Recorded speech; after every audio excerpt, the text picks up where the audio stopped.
filed my financial statement. A lot of people were actually surprised. But more than that, I've employed tens of thousands of people, and yet I'm continually criticized by total lightweights all over the place. It's unbelievable. No, it really is unbelievable. I mean, you see these guys. You see these guys on television, they can't buy a clean shirt, and they're saying, Donald Trump, he's nothing. I'm saying, you know, thousands and thousands of people. So I'm very proud of what I've done.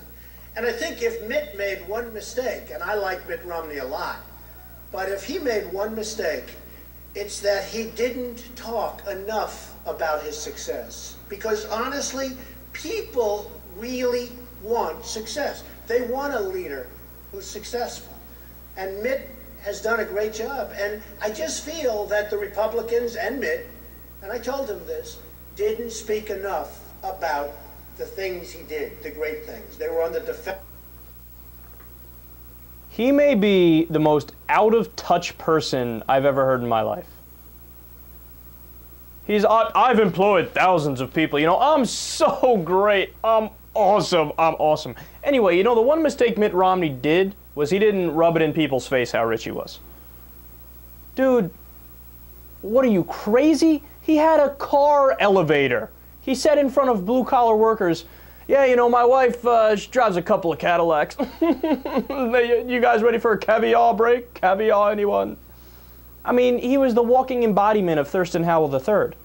And you're saying his problem is he didn't go far enough down that road? God, he's amazing. Donald Trump is amazing, man.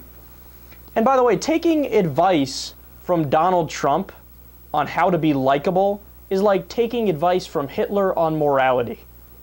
I mean, nobody likes Donald Trump. Who likes Donald Trump? Man, he's amazing. But wait, it gets worse here.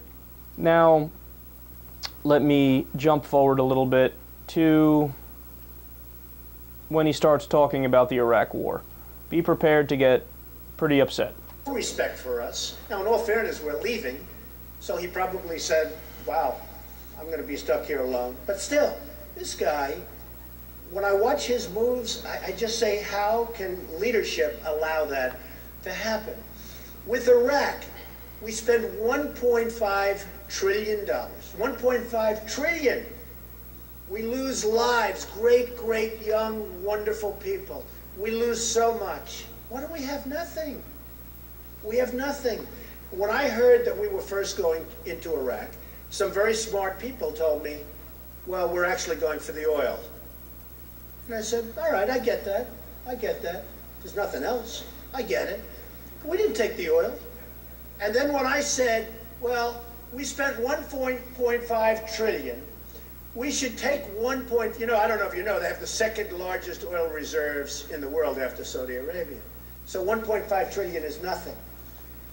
1.5 trillion, we should take it and pay ourselves back. What are we doing? Oh, man. I mean, what a moronic, callous, unethical man. I mean, first of all, just going back to when he was bragging about himself earlier in the speech, he's not even a great businessman. I don't know if you know this. His father was worth more than $400 million. You know, you give me a father who was worth $400 million, I'll be considered a pretty good businessman too, right? And he also went bankrupt 4 times. He went bankrupt 4 times. I've gone bankrupt no times. So I guess I'm a better businessman than Donald Trump is.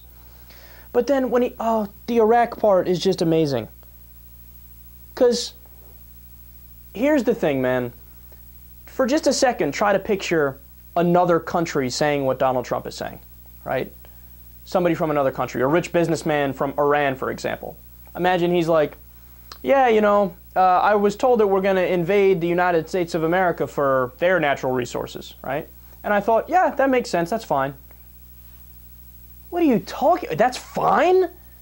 Whatever happened to common sense and people thinking the only time violence is acceptable is in self-defense? I mean, what is that, completely out the window? Here he is admitting, yeah, we fight wars for natural resources. What? That's fine. That's fine? Would he say the same thing if Iran was the world superpower or if China was the world superpower and they decided to have a base in the middle of Texas? Would he say, yeah, it's fine? No, they're the world superpower, so obviously they run the show and they get to get the natural resources and all that stuff. Yeah, fine, that's fine. No, see, Donald Trump is the definition of a hypocrite. A hypocrite is a person who doesn't apply the same standards to themselves as they do to other people. So if Iran decides to invade a country for natural resources, they're a military power that needs to be contained, they're off their rocker, they're crazy. If we do it, it's par for the course, and we should raid the resources and pay ourselves back.